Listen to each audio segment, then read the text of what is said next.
Hey, what's up everybody? This is Rob with Fruit of Labor Landscaping, and I am out of town this weekend, so sorry for the delay on revealing this past week's What Is It Wednesday.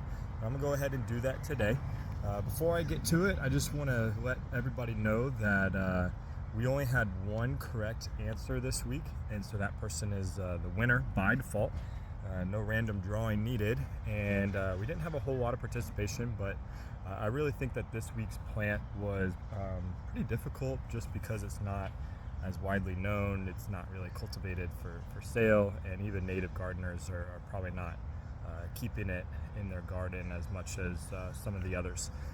So not really disappointed there, kind of to be expected. Plus we didn't get to post it on the Facebook group Florida Backyard Gardening, which is where we draw a lot of participation from. I kind of alluded to the reason why in the actual What Is It Wednesday video. So if you're interested, you can go back and watch that again to find out why we're not posting there anymore. But anyway, let's go to this week's plant.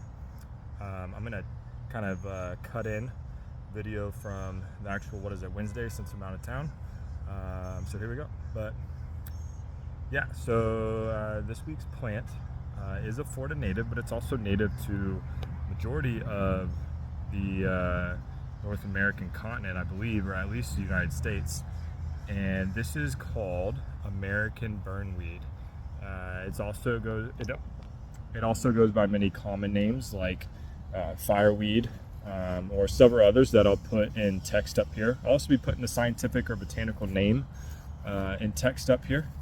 And this plant is pretty much identifiable, at least this species of it is mostly identifiable by the fact that the flowers don't they don't open up all the way, and they really don't have any colorful petals. I think there's some a species of fireweed that actually has some purple petals when its flowers open, but the ones that are around me never open up all the way, and they just kind of almost go straight to seed, which is one of the reasons why it is kind of takes over my garden. And it has some medicinal uses that go back to the Native Americans. It's said to be edible. However, I do not like the flavor at all. So it would be basically like a famine crop for me.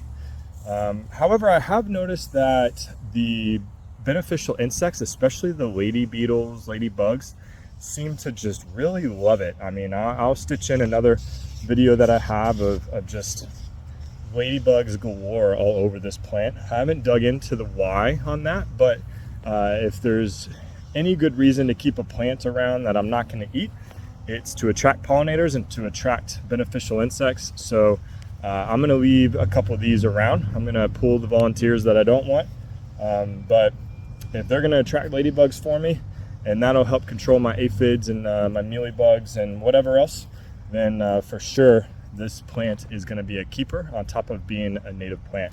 So let me know what you guys think. If you guys have had this in your yard, if you've ever eaten it, send me a recipe. And if you have any other words of wisdom on this plant, comment, send me a message, let me know what you think. This is still a relatively new discovery for me. So I'm interested in learning more, and I hope you guys are too. Hope you've had a great weekend. Happy Sunday. Hope it is a blessed Sunday. And hope you are ready to get this next week rolling. All right, guys. Later.